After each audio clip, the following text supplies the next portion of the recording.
Donc je vous disais dans la vidéo précédente que je vous encourage à regarder pour une meilleure compréhension que toute émotion exagérée est une mémoire et que le plus souvent l'événement qui déclenche un symptôme, une maladie, est un écho d'un drame du passé. Je vais vous donner quelques exemples. D'abord de charges émotionnelles qui vont entraîner des troubles du comportement et puis après de chocs déclenchants et chocs programmant une maladie.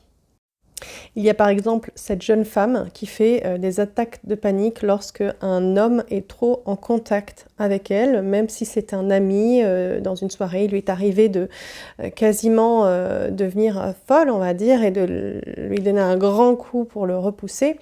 Eh bien, cette jeune femme n'est pas en train de vivre dans le moment présent, il n'y a pas de danger dans le moment présent.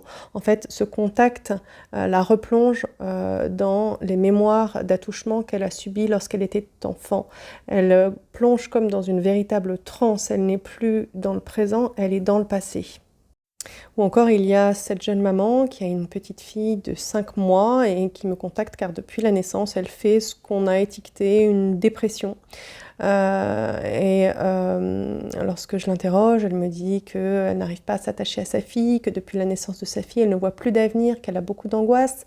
Et lorsque je lui fais préciser son ressenti, il s'agit de peur de mourir.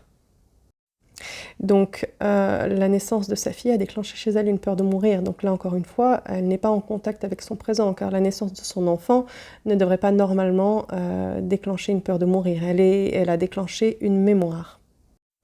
En fait, elle a peur de mourir car son propre père est mort brutalement dans un accident lorsqu'elle était enfant et elle projette sur sa fille cette mémoire-là qu'elle n'a pas traversée. Il est très fréquent que nos enfants réveillent chez nous des mémoires car nous nous projetons sur eux. Donc avec cette femme, nous avons travaillé sur la mort de son père et cela a tout changé. Elle a retrouvé la joie de vivre et elle a pu créer des liens avec son enfant.